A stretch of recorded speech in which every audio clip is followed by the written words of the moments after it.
Hello, my beautiful diamonds.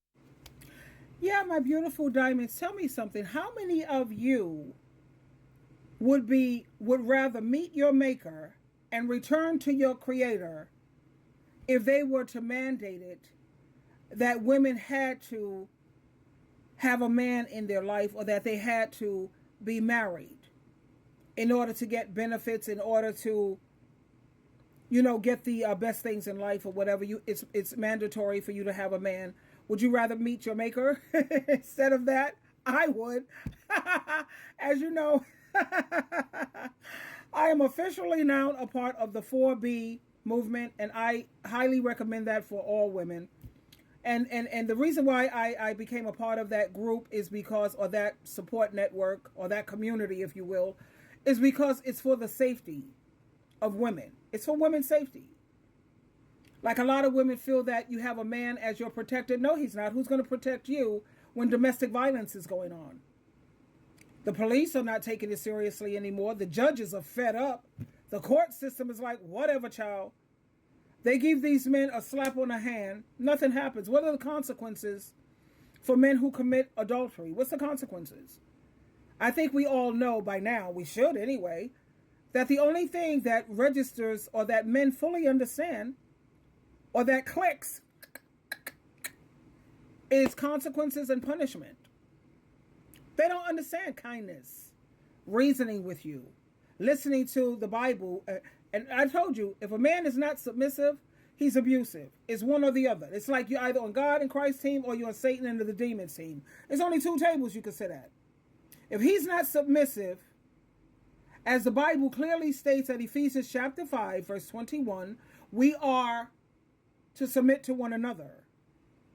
If he's not submissive to his head, which is Jesus Christ, is he willing to submit and listen and obey his leader, his head? If his leader is not Christ, then you know who else he's following, right?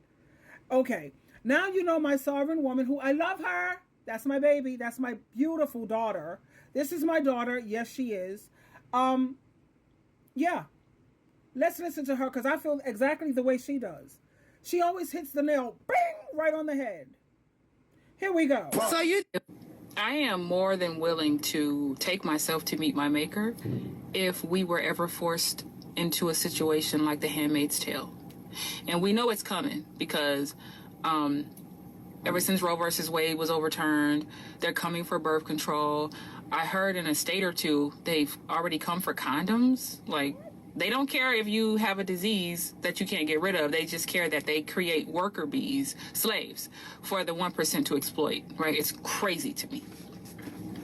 But if guys are going to try to force women into these situations, understand that a lot of us, and I want to know how many of you guys feel the same way, but a lot of us have already said in the past that we would rather self-delete.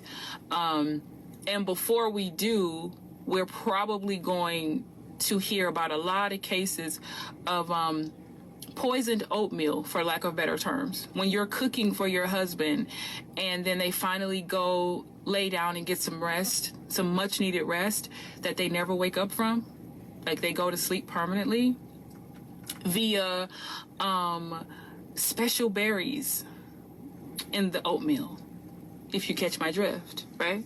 If this is the heel that men want to unalive on, these politicians want to unalive on, understand that women are like, we're not going back to a time that we never experienced. We only know having rights. Those of us in this particular generation, the millennials, right? We only know having rights. So to take those rights away means we'll take ourselves out, because I know I happily will, because I refuse to live miserably. I don't think people understand. I would be so miserable having somebody living in my house again. I don't want things coming up missing. I don't want things broken. I don't want you breathing up all my good air. I understand. I don't mind having a roommate if my roommate is like my previous roommate, Bridget. That was like the perfect roommate. We used to go out dancing. We used to go to the mall. We used to go shopping. But she loved to travel. She was a Sagittarius. Sagittarius is awesome. At least this one was. She was awesome. And she's always positive and Oh my God, I don't mind a roommate. Like the Golden Girl situation. But that's whatever. But I keep thinking about the Delaney sisters who lived to be 104 and 109 years of age because they didn't have no man living in their house.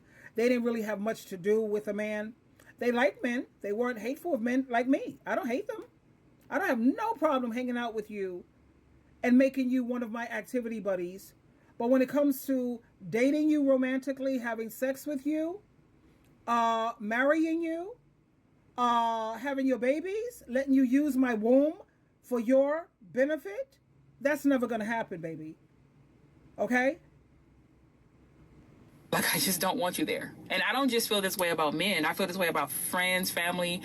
We can kick it. We can kick it. You know what I'm saying? We can laugh and joke, but you cannot live with me. Like, I'm sorry. I can't. My peace will be disrupted, right?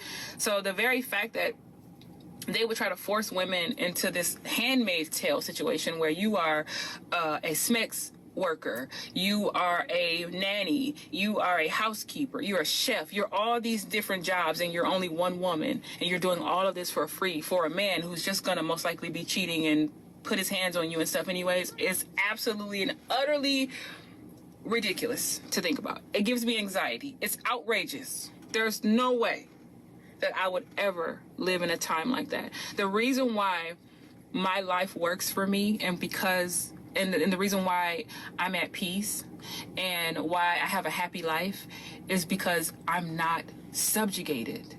I'm not in prison as a mother. I'm not in prison as a wife.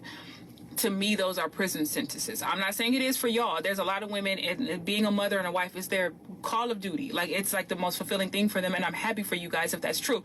Some of us would rather jump off a cliff with like 3,000 knives sticking straight up, and we land on those knives. We would rather do that.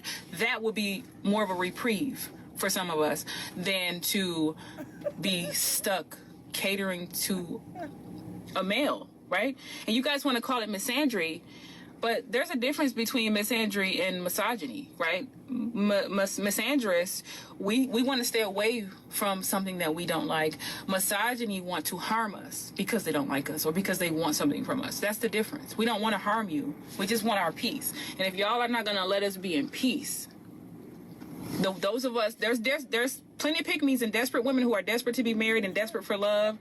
They're desperate as fuck. There's plenty of those women.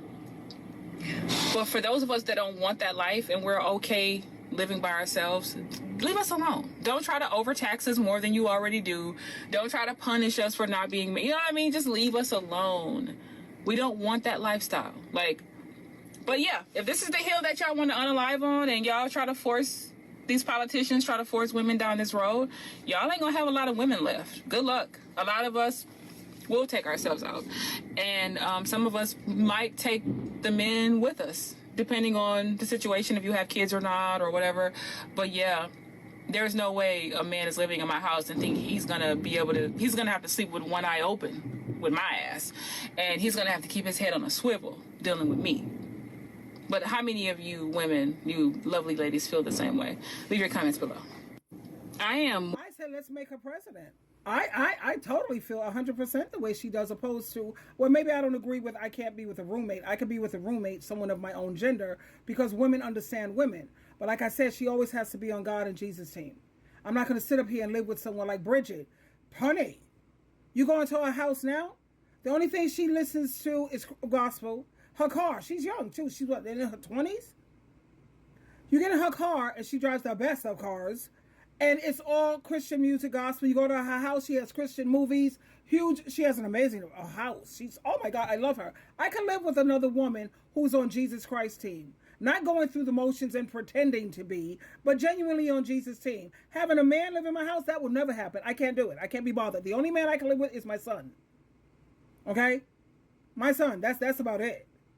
Now, I don't mind having house guests. Of course, they never stay past 3 to 5 days, because anything past 14 days, they could do squatters' rights. But like she says, yeah, I'd rather just go back and meet my maker rather than live with a man. I like the Delaney sister lifestyle. Check it out on YouTube. The Delaney Having Our Say is called. Check out the beautiful life they lived, not having a man in their life, in their house. Anyway, twinkle, twinkle, twinkle.